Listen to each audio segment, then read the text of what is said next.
Welcome to Dead Scary Stories. If you enjoy these stories, please like, share and subscribe. Also, if you have a scary story, share it with us down in the comments. Now lie back, relax, and let sleep consume you. I stepped into the forest, the morning sun barely piercing the dense canopy above. The trail was supposed to be a peaceful escape, a few days to clear my head far from the city's chaos. But the forest had other plans. The sky darkened with an alarming speed and a fog rolled in, erasing the path before my eyes. I stopped, my heart pounding as I realized I was lost. The fog was a wall, impenetrable and cold. I fumbled for my compass, but the needle spun wildly, refusing to settle. Panic crept in, wrapping around my throat like a cold, damp towel. I started walking, hoping to find a way out, but the trail seemed to twist and turn, leading me in circles. My boots crunched on the damp leaves, the only sound in the eerie silence. I felt a presence, something following me. No, not something, someone. I strained my ears, listening for the betraying crunch of leaves or the snap of a twig, but there was nothing, just the fog and the silence. I quickened my pace, the thought of being alone in this place terrifying me more with each passing moment. But the steps behind me quickened too, a perfect echo of my own. The path grew darker, the trees looming overhead, their branches reaching out like skeletal fingers. I stumbled, catching myself on a gnarled root, my breath coming in shallow gasps. The footsteps halted as if the person behind me was watching, waiting for me to recover. I didn't dare look back, didn't want to confirm my fears. I pressed on, my feet moving mechanically, my mind numb with dread. The fog seemed to grow denser, though it couldn't possibly be thicker than before. I turned a corner, and for a moment the path ahead was clear, but it didn't last. The fog rushed in, obscuring the trail once more. I stopped, my resolve crumbling. I was trapped, and I was not alone. The steps resumed, closer now, though I still couldn't see anything. I broke into a run, my heart racing, my lungs burning. The path ahead was a blur of grey and green, the fog clinging to me like a second skin. I didn't know how long I ran, but when I finally stopped, I was breathless and dizzy. I leaned against a tree, trying to calm my racing thoughts. The fog began to lift, revealing the path I had taken. But it wasn't just the path. There were footprints, identical to mine, trailing alongside me. My blood ran cold.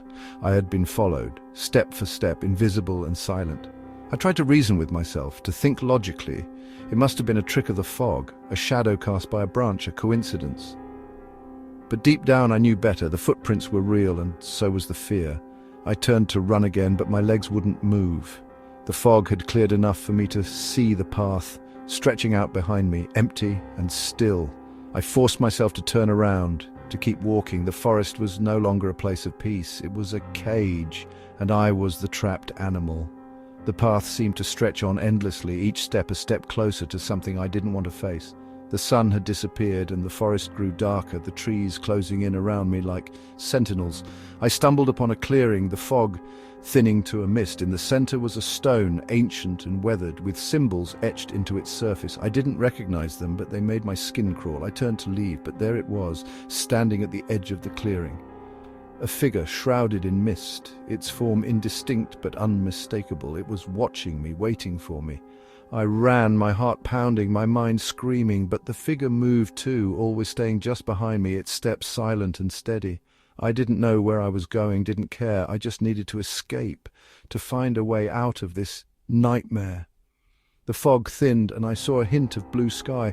I pushed myself harder, my breath ragged. I burst out of the forest, the sun blinding me. I was on a road, a car coming towards me. I waved my arms, desperate for help. The car stopped and the driver, a middle-aged man, looked at me with concern. I climbed into the car, my body shaking. The man asked me if I was all right, but I couldn't speak. I just pointed back towards the forest. He nodded, started the car and drove away. I glanced back, half expecting to see the figure emerge from the mist, but there was nothing, just the road and the trees, their branches swaying in the wind. I never looked back, never returned to that forest, but sometimes in the dead of night I still hear the footsteps echoing in my dreams, a reminder that the forest and its secrets are always with me. It was a warm July evening, and the fire crackled, sending sparks into the night sky. The campground was nestled deep in the woods, far from any town or street lights. The darkness seemed to press in from all sides, thick and unyielding. Old Man Johnson, a wrinkled local with a raspy voice, sat across from us, his eyes reflecting the flickering flames. He began to speak, his voice barely above a whisper, and the air around us cooled. He told us about a group of kids who had camped here years ago, just like us. They woke up one morning to find one of their friends gone. His sleeping bag was still there, zipped up as if he had just rolled out of it and vanished into thin air. No one ever found him, no trace, not a whisper.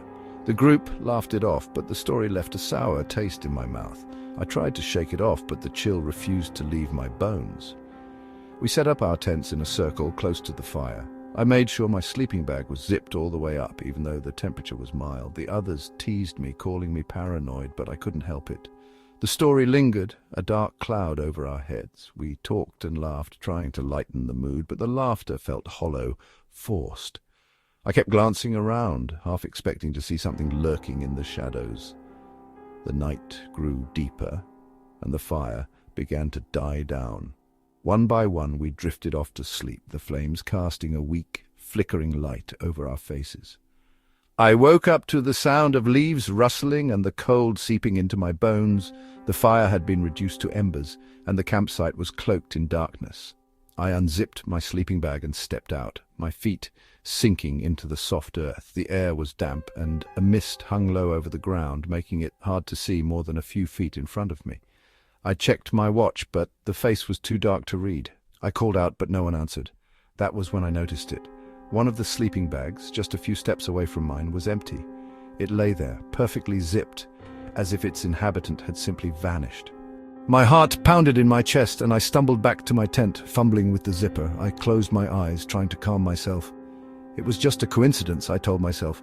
Old Man Johnson's story was just that, a story. But I couldn't shake the feeling of dread. I peeked out again, and the other sleeping bags were still occupied. I let out a shaky breath and tried to settle down, but sleep eluded me. The rustling of leaves and the distant hoot of an owl seemed amplified, each sound a potential threat. Hours passed, or maybe it was only minutes. Time lost its meaning in the darkness. I felt a presence, a sense of something watching, but every time I looked, there was nothing there. The air grew colder, and a shiver ran down my spine. I knew I should wake the others, but the fear held me in place. What if it happened again and I only made things worse? Dawn finally broke, and the mist began to lift. The first light of day should have offered relief, but it only heightened my terror. I hesitated, then looked over at the empty sleeping bag. It hadn't moved. I zipped up my own bag and stepped out, my legs trembling. The others were stirring, blinking the last remnants of sleep from their eyes. I pointed at the empty bag, my hands shaking. They froze, their faces pale in the early light. No one spoke, but their eyes darted around, searching for any sign of the missing person. We searched the campsite, the surrounding woods, and the nearby stream, but there was nothing. No footprints, no clues, just the empty sleeping bag and the feeling that something was terribly amiss. The sun climbed higher, but the light did little to dispel the darkness that had settled over us. We packed up our things in silence, each of us lost in our own thoughts. As we left the campsite, I took one last look at the empty sleeping bag, now folded neatly and waiting. I didn't dare say it aloud, but I knew we would never forget this place, and the feeling of something watching us from the shadows would haunt us for the rest of our lives. I watched as a group of campers stumbled into my territory, their laughter ringing out, oblivious to the danger they invited. They were in search of a perfect spot to set up their camp, their torches cutting through the gloom like weak, trembling fingers. They found the old campsite, one I had prepared days ago. The food still lay on the fire, the tents stood firm, and belongings were scattered as if their owners had vanished into thin air. I had left it all there, a trap set for the unsuspecting. The campers paused, their eyes scanning the area, confusion and curiosity mingling on their faces. They poked at the cold embers, the half-eaten marshmallows, the discarded water bottles. No signs of life, yet everything spoke of recent occupation. The footsteps began, a soft tapping that resonated through the underbrush. I moved with the grace of a shadow, each step calculated, each breath held. The campers froze, their hearts pounding in their chests. Twigs snapped underfoot, the sound echoing through the forest, a reminder that they were not alone. I could sense their fear, a sweet, tangy scent that filled the air. It emboldened me, made me bolder in my pursuit. They started to explore, their steps tentative, their torches flickering with each gust of wind. I followed at a distance, just out of sight, my presence a constant whispered threat. The little laugh came then, a sound so soft it might have been the wind itself, but they knew better. They felt it deep in their bones, the chill that ran down their spines. They exchanged worried glances, their eyes darting through the trees, searching for something they could not see. Panic set in, and they fled, their footsteps quickening, their torches casting erratic beams of light. I was right behind them, the forest my domain, the night my cloak. They ran, but the forest seemed to close in around them, the trees leaning in, the path twisting and turning. Every snap of a twig, every rustle of leaves was a note in the symphony of their terror. They tried to stick together, but the darkness pulled them apart, their voices muffled by the thick canopy above. I picked my moments, choosing when to let them glimpse me from the corner of their eyes, when to let the path clear, and when to close in. The footsteps never ceased, always just behind them, always keeping pace. One by one they fell behind, their strength sapping, their resolve crumbling. I could smell the desperation, the sweat mixing with the damp earth. They stopped to catch their breath, to regroup, but the forest had other plans. The ground beneath them shifted, the trees seemed to lean in, and the air grew colder. They were cornered, and they knew it. In the end, they scattered, each one running in a different direction, hoping to lose me in the maze of trees. But hope is a fragile thing, and it shattered in the silence of the forest. I followed, choosing my targets, my presence a relentless, creeping dread. They screamed, but the forest swallowed their cries, leaving only the echo of their footfalls and the occasional snap of a twig. I was patient, allowing them to run, to hide, to think they had escaped. But the forest was vast, and I was its guardian. They never stood a chance. The last one, the youngest, the most terrified, tried to climb a tree, her fingers clawing at the bark, but the branches were too slippery, too unyielding. She fell, a broken doll, and the forest was silent once more. I stepped out from the shadows, the only sound the gentle rustle of leaves beneath my feet. The campsite lay before me, untouched, waiting for the next group of unsuspecting visitors. The night was mine, the forest silent, and the darkness was deep. They would never be found, and the mystery would remain, a chilling whisper in the woods. The night had settled over the forest, cloaked in a deep, uneasy silence. We'd gathered around the campfire, a small circle of friends and strangers, sharing tales that sent shivers down our spines. I was new to the group, having joined an impromptu camping trip organized by a friend of a friend. The fire crackled and the embers danced, casting flickering light across our faces. Everyone was in high spirits, eager to outdo each other with the spookiest stories. It was my turn to speak, but I didn't have much to offer. I'd never been one for ghost stories, always finding them a bit silly, even in a setting like this. I passed the responsibility to the next person, a tall guy with a rugged look, who launched into a story about an abandoned asylum.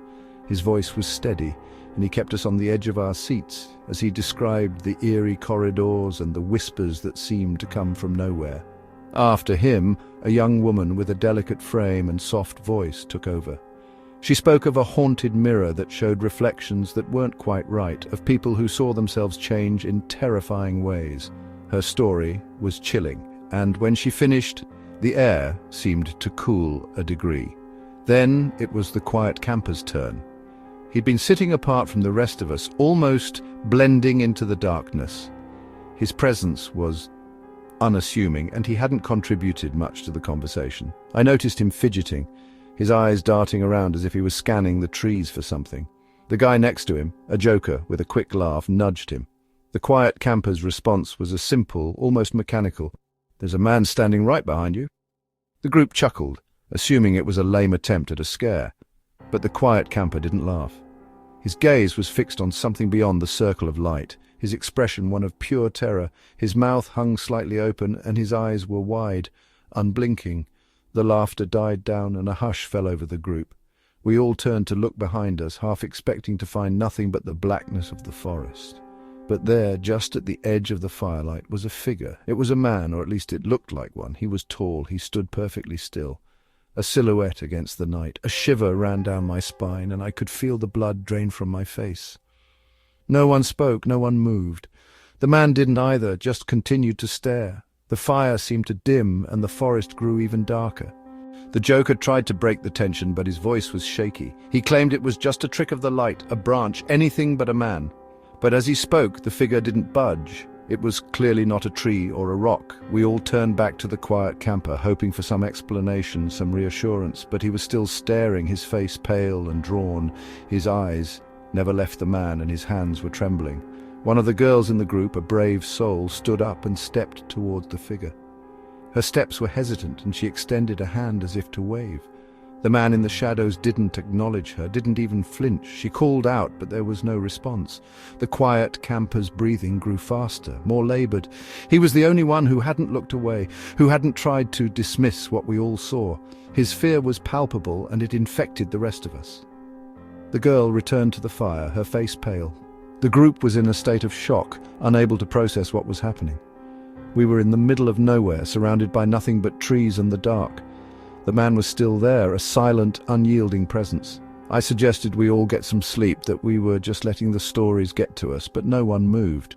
The quiet camper's eyes were locked on the figure, and I couldn't shake the feeling that something was terribly wrong. Eventually, one of the others couldn't take it anymore and suggested we leave. But the car was a half-hour walk away, and the thought of traversing the forest in the dark with that man watching us was too much to bear. We sat there, paralyzed, the fire our only source of light and warmth. The man in the shadows never moved, never spoke. He just stood there, watching. As the night wore on, the fire began to dwindle. We threw another log onto the flames, but the light barely flickered. The quiet camper's eyes never left the figure, and the rest of us followed his gaze, unable to look away. When the first light of dawn began to break, the man was still there, but as the sky grew lighter, he slowly faded, blending back into the trees. The quiet camper finally broke his stare, his eyes glassy, his face ashen. We all left the campsite without a word, walking in a tight group until we reached the car. No one looked back, no one spoke of what we saw, but the image of that man standing silently in the shadows stayed with me, and I knew deep down that he was still watching.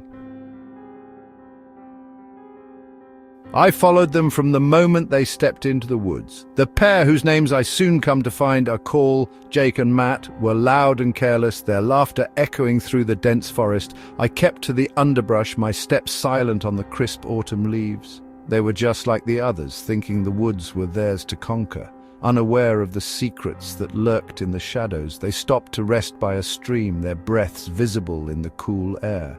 I watched from a distance, hidden behind a gnarled oak. An old man appeared on the path, his face creased with age, his eyes carrying the weight of countless winters. He spoke to them, his voice a mere murmur against the wind. I couldn't hear his words, but I saw the urgency in his gestures, the pleading in his eyes. They laughed it off, dismissing the old man as a mad hermit. I smiled to myself, knowing they would soon regret their arrogance. Jake and Matt pushed deeper into the forest, the trees closing in around them like a dark embrace. The sky turned a deep bruised purple, and the air grew colder. I moved with them, always just out of sight, my eyes fixed on their backs. They stopped occasionally, turning their heads as if sensing something, but they saw nothing. The forest was quiet, save for the occasional snap of a twig or rustle of leaves. As the sun dipped below the horizon, the forest transformed. The light dimmed, casting everything in a sickly grey. Jake and Matt's laughter had long since faded, replaced by nervous chatter and quick, anxious glances. Suddenly, a scream shattered the silence, a high-pitched wail that seemed to come from everywhere and nowhere at once. They froze, their faces pale and eyes wide. Another scream followed, this one more desperate, more terrified. They started to run, their boots thudding against the ground, but I was always a step ahead. They stumbled upon the cabin, a dilapidated structure that seemed to have been swallowed by the forest. The wooden boards were rotting, the windows shattered, and the door hung crooked on its hinges. They hesitated, but the screams continued, urging them forward. They entered the cabin, the door creaking as it swung shut behind them. The interior was a mess, old hunting gear scattered across the floor, the stench of decay heavy in the air. In the corner, a gun lay on a rickety table, the barrel caked with dried crimson. Jake picked it up, his hands trembling. Matt backed away, his eyes fixed on the gun, then on Jake. The screams grew louder, more frequent, and the walls of the cabin seemed to close in around them. They tried the door, but it wouldn't budge. Jake pounded on the wood, his shouts muffled by the thick timber. Matt clutched the gun, his face a mask of fear. The air grew colder and something moved in the darkness outside, a shape that shouldn't have been there, a presence that defied explanation. I watched them from the shadows, a patient observer. They were trapped, and the night was young. The screams continued, a relentless symphony of terror. Jake and Matt huddled together, their breathing ragged, their eyes darting to every corner of the cabin. The gun in Matt's hand offered no comfort, no protection against what was coming. The door began to rattle, a low, steady vibration that sent shivers down their spines. They pressed themselves against the walls, their bodies shaking. The rattle grew more violent, the wood splintering under unseen forces. A cold wind swept through the room, carrying with it the whispers of the forest, the echoes of screams long forgotten. And then the door gave way, bursting open in a shower of splinters. They screamed, their voices mingling with the chaos that spilled into the cabin. I stepped forward, emerging from the darkness, my eyes fixed on them. They tried to run, but the forest had closed in, a labyrinth with no exit. The gun in Matt's hand was useless, a relic of a forgotten past. They were alone, and the night was their judge, their jury, and their executioner. I followed them. My presence a dark curse, the forest alive with the secrets it kept. They ran, but they could not escape. The screams grew louder, and the darkness claimed them one by one, until silence once again reigned in the woods. The fire crackled as I shifted uncomfortably on the log, the flickering light casting an ever-changing pattern across the faces of my fellow campers. It was a typical summer night at Camp Pinebrook, the kind where the world seemed to shrink to the circumference of the firelight. We were a group of 8, each with a story to share, a mystery to unravel. But the real mystery was just beginning. The night air was crisp, the stars a blanket of cold light above. I pulled my jacket tighter, the chill seeping through despite the warmth of the flames. The others were chatting, their voices a mix of camp gossip and half-hearted jokes. I tried to join in, but my mind kept wandering, drawn to the darkness at the edge of the fire's reach. There was something there, a flicker of a shadow, a hint of a figure that seemed to move with the wind. I blinked and it was gone. We decided to play a game to pass the time, something to keep our minds off the eerie quiet of the forest. One of the guys suggested we tell ghost stories, and the idea was met with a mixture of groans and excited nods. I took a deep breath, ready to dive into the usual campfire tales, but as I looked around I noticed something peculiar. There was a figure just beyond the glow of the fire, sitting quietly on a rock. I blinked and it was still there, its outline barely discernible against the night. The figure didn't move, just sat there as if it had been part of the landscape all along. I counted the people around the fire, 8, including myself. But the figure remained, a silent presence that no one else seemed to notice. The laughter around me began to feel forced, the jokes losing their edge. I tried to focus on the stories, but my eyes kept drifting back to the figure.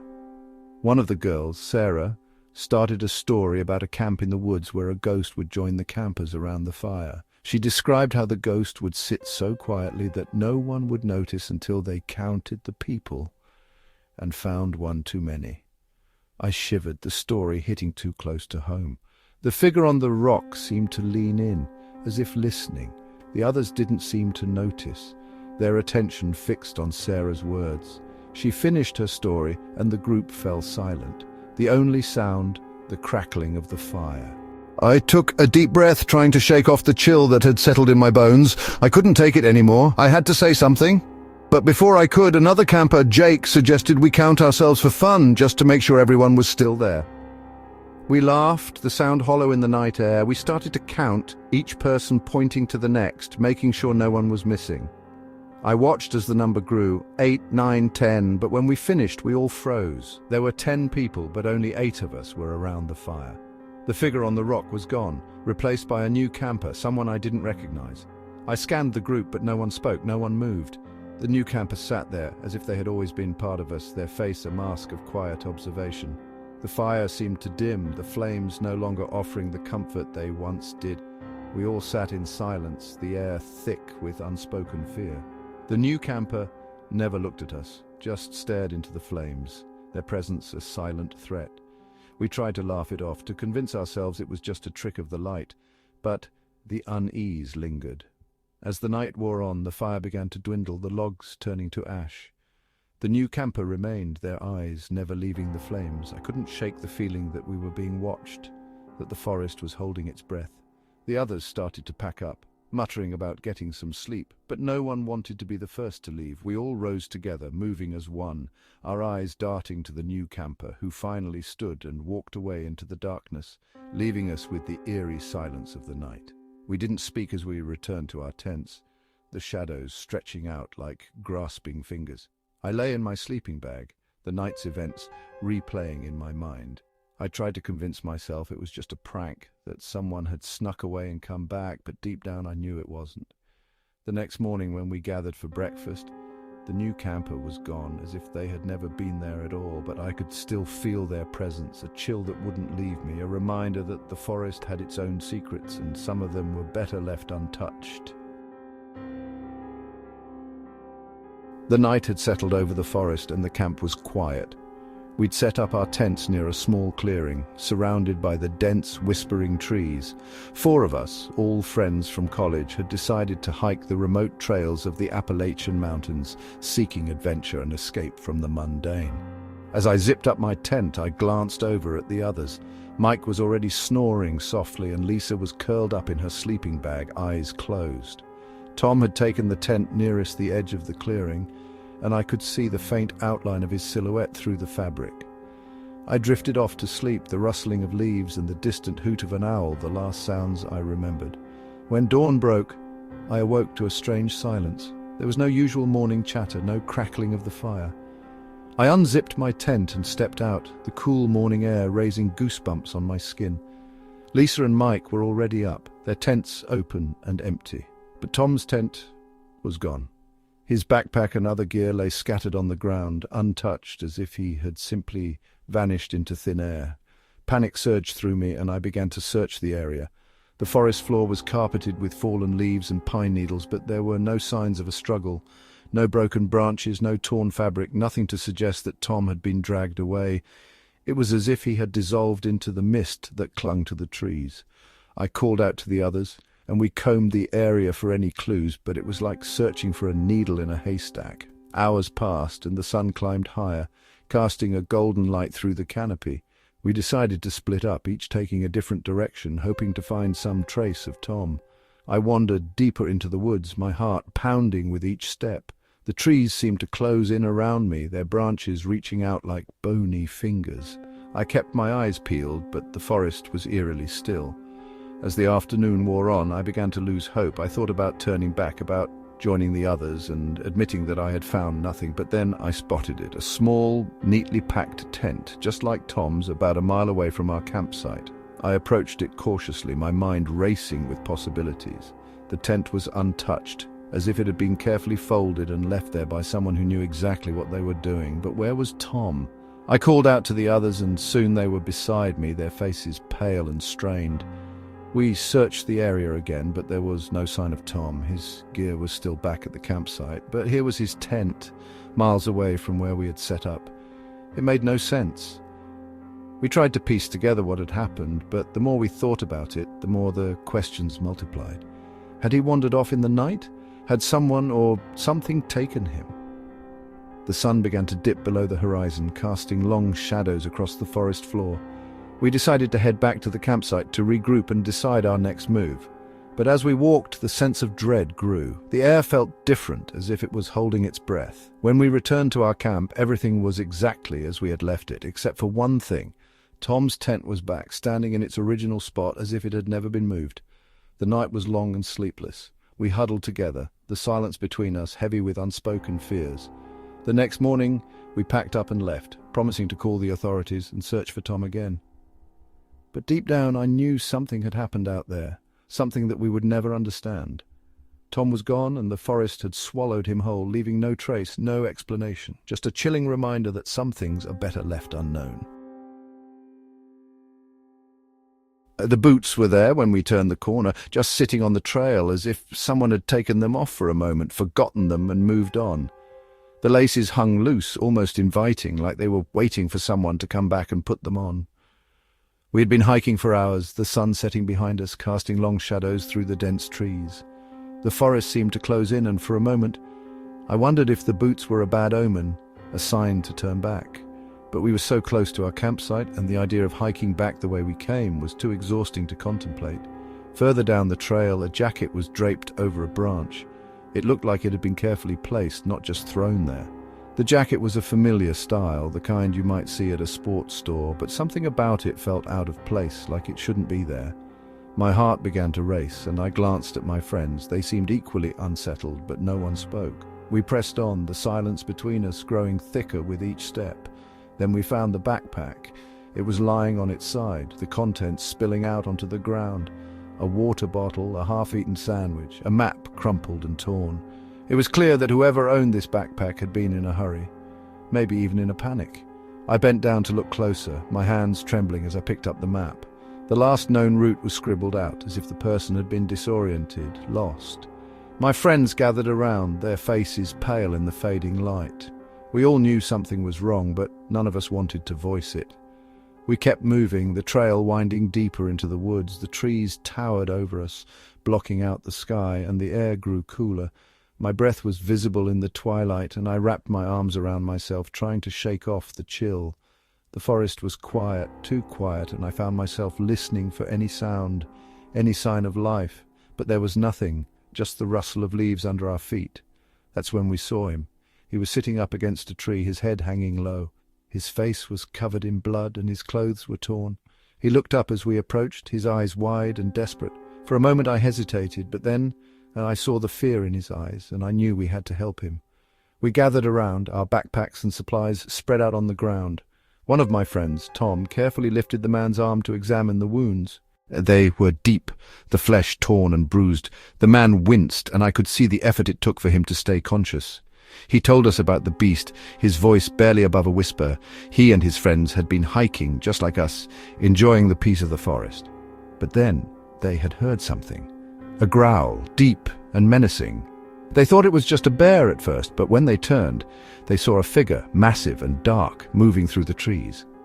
It had attacked them without warning, its claws tearing through their clothes and flesh. His friends had screamed, and then they were gone, their bodies dragged away into the darkness. He had managed to escape, but the beast had followed him, always a step behind, its presence a constant threat. We didn't know what to do. We were just a group of friends out for a weekend adventure.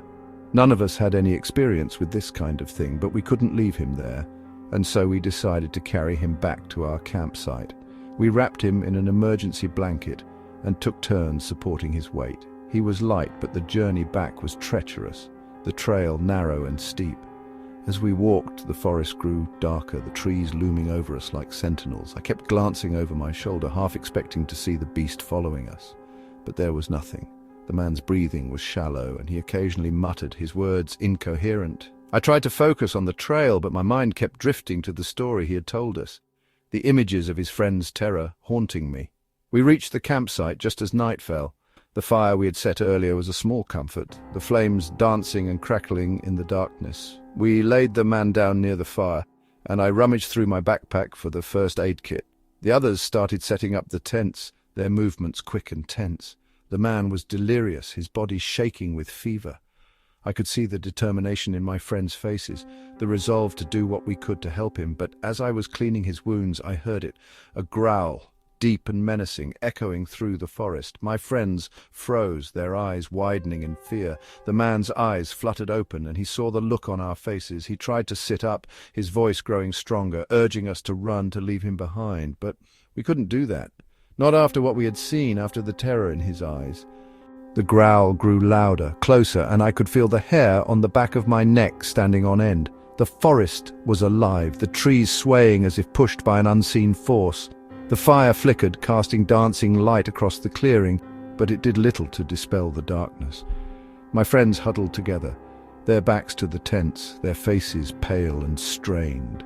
The growl turned into a roar, a sound that seemed to shake the very ground beneath us. The man's eyes were wide, his body trembling with fear. I could see the blood draining from his face, and I knew we were in trouble. The roar grew louder, and I could feel the tension in the air, the sense that something was about to happen, something we couldn't control. We started to back away, our movements panicked and uncoordinated. The man tried to stand, but he was too weak and he stumbled, falling back to the ground. The roar was deafening now, and I could see the fear in my friend's eyes. We were trapped, surrounded by the darkness, and the beast was closing in. Suddenly, the trees parted, and I saw it.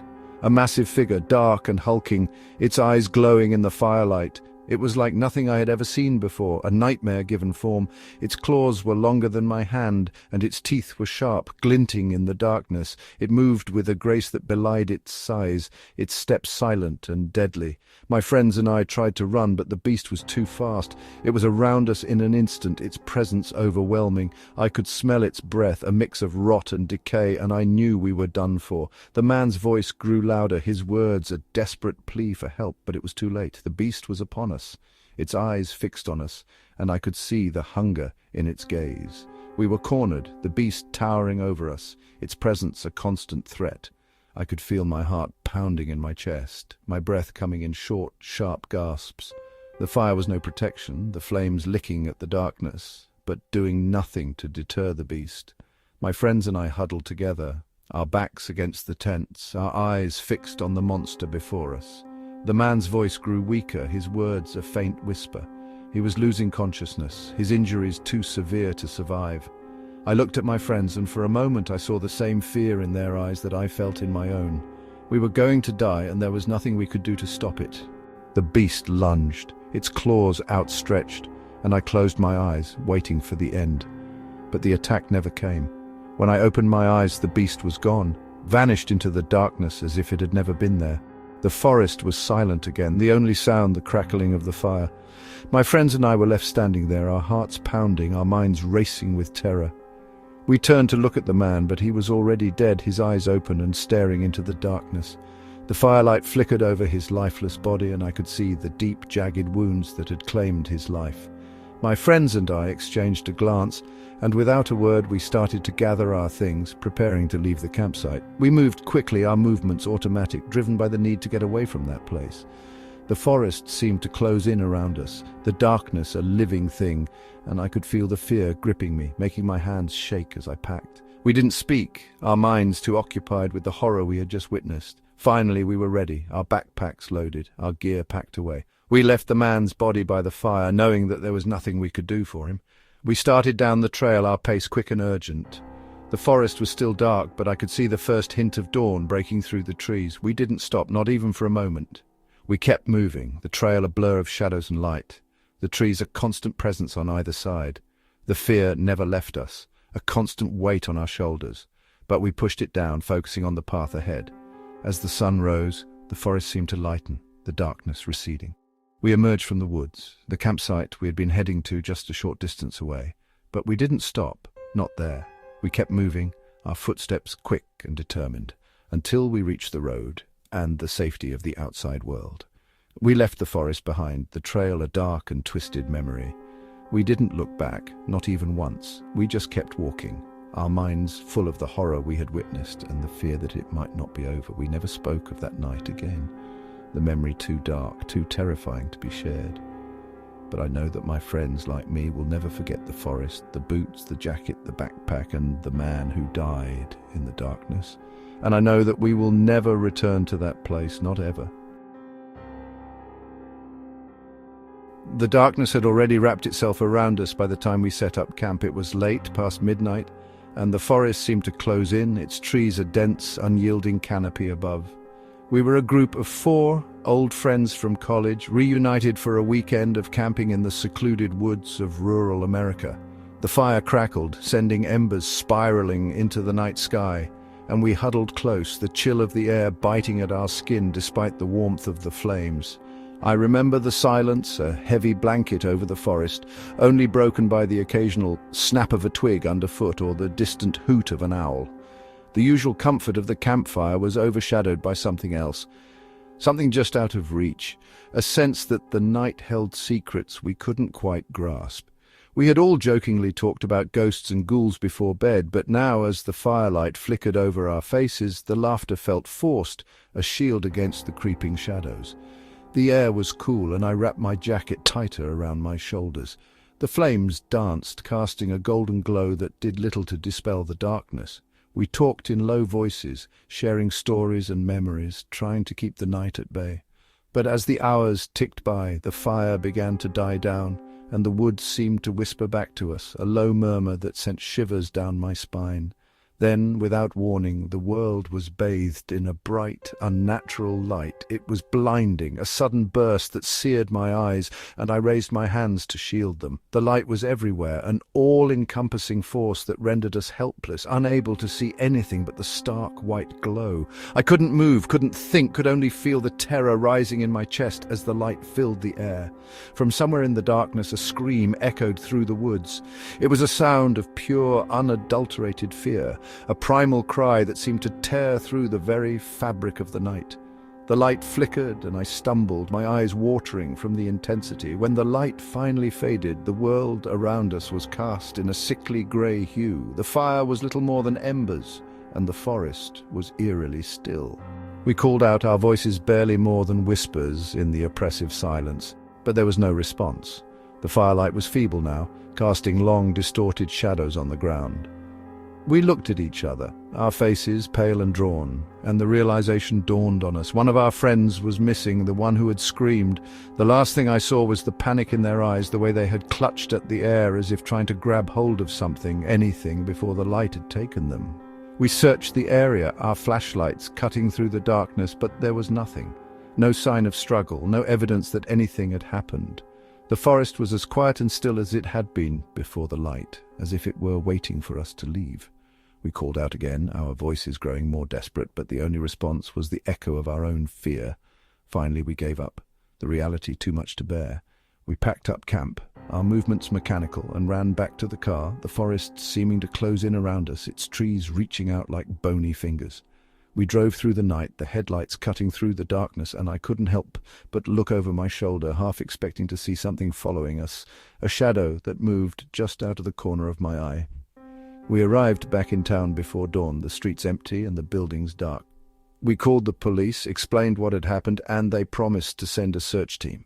But as the days passed, and then weeks, nothing was found. The police searched the woods, the rivers, the nearby towns, but there was no trace of our missing friend. It was as if he had vanished into thin air, swallowed by the night. Life went on, but the memory of that night haunted me. I couldn't shake the feeling that something had been left unfinished, that the woods held a secret we would never uncover. The others tried to move on, to forget, but the unexplained absence of our friend was a wound that never healed. We stopped talking about it, stopped planning trips together, and the bond that had once held us together began to fray. Weeks turned into months, and the search was eventually called off. The police said it was a mystery, a case they would keep on file, but deep down, we all knew they had given up. Our friend's parents were devastated, their world shattered by the loss. They refused to believe he was gone, clung to the hope that he would return. But the days dragged on and the hope dimmed. One evening, as I was walking down the main street of our small town, I saw him. He was dressed in the same clothes he had been wearing the night he disappeared, his face pale and drawn, but otherwise unchanged. He walked as if in a trance, his steps slow and deliberate, and no one seemed to notice him. He turned a corner and was gone, but I couldn't breathe, couldn't think. I ran to his house, my heart pounding, and burst through the door. His parents were in the kitchen, and their faces lit up with a mix of shock and joy when they saw me. They asked where I had been, why I was so frantic, but I could only stammer out the words, "He's back, he's back." They looked at me, confused, and then they saw him. He stood in the doorway, his eyes vacant, and I could see the moment when hope and fear collided in their expressions. They rushed to him, their voices filled with questions, but he said nothing. He just stood there, his gaze fixed on some distant point, and it was clear that he remembered nothing. They asked him where he had been, what had happened, but he just shook his head, a hollow, empty gesture. His parents were overjoyed, yet something about his return felt off, a darkness that lingered in the corners of the room. The news spread quickly, and soon the town was abuzz with theories and whispers. Some said he had been taken by something in the woods, a creature or a spirit, and had only just been released. Others suggested he had been in a coma, his mind trapped in some liminal space between life and death. But no one knew the truth, and the mystery only added to the unease. We visited him, the remaining three of us, and he greeted us with a blank expression. He didn't remember the night he disappeared, didn't recall the friends he had lost. It was as if a part of him had been erased, and what remained was a hollow shell. We tried to jog his memory, to bring back the person we knew, but it was like talking to a stranger. The town never fully recovered from the shock of his return. People avoided the woods, spoke in hushed tones when his name was mentioned, and the once familiar streets seemed to take on a new, unsettling quality. I often found myself looking over my shoulder, half expecting to see that same bright light, to hear the same scream. The nights grew longer, and the darkness deeper, but the memory of that night never faded. It was a constant presence, a reminder that the world held secrets we could never understand, that the line between the known and the unknown was thinner than we thought. My dreams were filled with the same blinding light, the same desperate scream, and I woke up each morning with a cold sweat on my forehead. We tried to keep in touch to support his parents, but the bond that had once held us together was irrevocably broken. We were different now, changed by the experience, and the silence between us grew wider, a chasm that none of us could bridge. His parents spoke of therapy, of doctors who might help him remember, but there was a resigned tone to their voices, a sense that they were just going through the motions.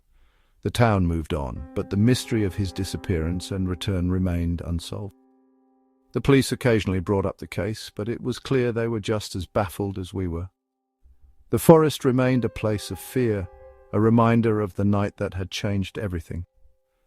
I avoided the main street, the scene of his return, and the house where he now lived became a place I couldn't bring myself to visit. The nights are still long and the darkness still deep, but I no longer go camping. The forest calls to me a siren song of the unknown, but I resist. I know that some secrets are better left buried, some mysteries unsolved, and yet the memory of that night, the blinding light and the desperate scream lingers, a shadow that will never fully leave me. We chose a spot near the river, a place where the trees parted just enough to let in a sliver of moonlight. My friend Mark and I had been planning this trip for months, a simple escape from the daily grind. The tents were up and we settled in, the only sound the distant murmur of the river. Lying in my sleeping bag, I tried to sleep, but the rustling of leaves and the occasional snap of a twig kept my mind alert. I glanced at Mark's tent, only a few meters away. He was already out cold, his form barely visible through the thin fabric. The night was cool, the air crisp, and I pulled my sleeping bag tighter around me. Just as I was about to drift off, a sound caught my attention. It was a splash, distinct and clear, as if something had fallen into the river. I held my breath, waiting. When nothing else happened, I convinced myself it was just a branch or a small animal. I turned over, trying to shake the image of dark, churning water from my mind. The hours passed, and just when I thought I might finally get some rest, the sound came again, another splash, louder, more urgent. I sat up, my heart racing. I unzipped my tent and peeked out. The river was as calm as glass, its surface reflecting the moon. I strained my eyes, trying to see any ripples or disturbances, but there was nothing. Shivering, I decided to investigate. I grabbed my torch and stepped out into the night. The ground was soft, a carpet of fallen leaves and pine needles. I made my way to the river's edge, the beam of my torch dancing across the water. Not a single ripple, not a hint of disturbance. I let out a breath I hadn't realized I was holding. It was probably just my imagination running wild, stirred by the isolation and the dark. I turned back towards the camp, my steps slow and cautious. As I approached Mark's tent, I froze. There were footprints, fresh and unmistakable, leading from the river to his tent. They were muddy, the imprints deep in the soil. I felt a chill run down my spine. I approached Mark's tent, the footprints stopping just outside the entrance. I hesitated, my hand hovering over the zipper. Something wasn't right, but I couldn't put my finger on it. I took a deep breath and unzipped the tent. Inside, the sleeping bag was empty, the space where Mark should have been a cold, untouched expanse. Panic surged through me. Where was he? I shouted his name, but my voice was swallowed by the night. I checked my surroundings, the torch's beam cutting through the darkness, but there were no more footprints, no signs of a struggle, nothing. I returned to my tent, my mind racing. I couldn't shake the feeling that something was terribly wrong. I tried to sleep, but every creak of a tree or chirp of a cricket made me jump.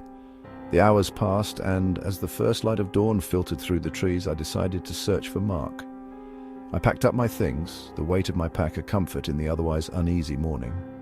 The forest was quiet, the only sound the crunch of leaves under my feet. I followed the river, hoping to find some clue. The water was still, the surface a mirror of the sky. I searched the banks, but there were no signs of a struggle, no broken branches, no discarded gear. It was as if Mark had vanished into thin air. I returned to the camp, frustration mounting. The footprints leading to Mark's tent were still there, a stark reminder of what had happened. I examined them closely, trying to trace them back to the river. They were large, the kind that might belong to an adult, but they ended abruptly at the tent's entrance. There were no footprints leading away from the camp, not a single one. It was like Mark had been spirited away by the river itself. I called out his name again, my voice breaking the silence. It echoed through the trees, but there was no response.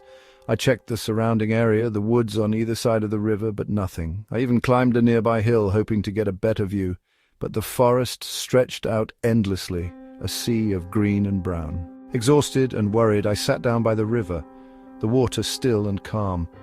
I couldn't understand how someone could just disappear without a trace. I remembered the splashes, the footprints, and the empty tent. It didn't make sense. I decided to head back to the car, to call for help, to do something. The drive back was a blur, my mind fixated on what had happened. I reached the nearest town and found a payphone. I called the police, my voice trembling as I recounted the events. They promised to send a search party, but it felt like a hollow promise. I waited, the hours ticking by, but no word came. I returned to the campsite, hoping to find some new clue, some sign of Mark. The campsite was exactly as I had left it, the only change the deepening shadows of the forest. I checked the tent again, my hands shaking as I unzipped it. The sleeping bag was still empty, the space inside a cold, unwelcoming void. I forced myself to look around, to search for anything that might have been overlooked, but there was nothing. Not a note, not a clue, nothing. The search party arrived later that afternoon, a group of officers and volunteers. They combed the area, their faces grim. I watched as they followed the footprints, their movements methodical, but they found nothing, no signs of Mark, no explanation for his disappearance. They asked me questions, their voices gentle but probing. I answered truthfully, telling them about the splashes, the footprints, and the empty tent. They nodded, making notes, but their expressions never changed. Days turned into weeks, and the search continued. I stayed by the river, unwilling to leave until Mark was found. The water remained as still as ever, a constant, unyielding presence. I talked to the locals, hoping someone had seen or heard something, but no one had. They spoke of the river in hushed tones, of strange occurrences that had happened over the years, but no one had any concrete answers. One night, as I sat by the fire, the only sound the crackling of the flames, I felt a presence.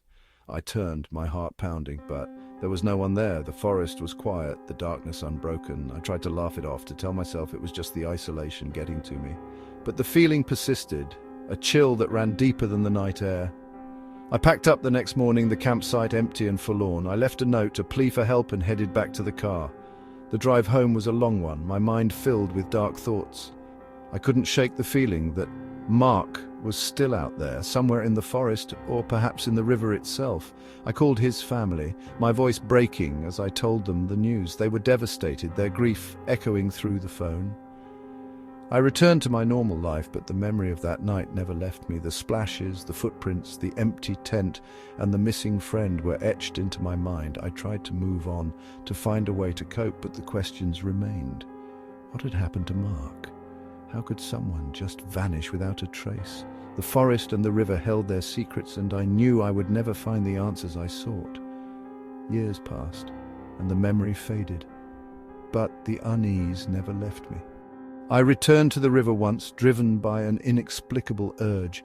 The campsite was unchanged, the trees a silent sentinel. I sat by the river, the water still and calm, and I felt a presence again.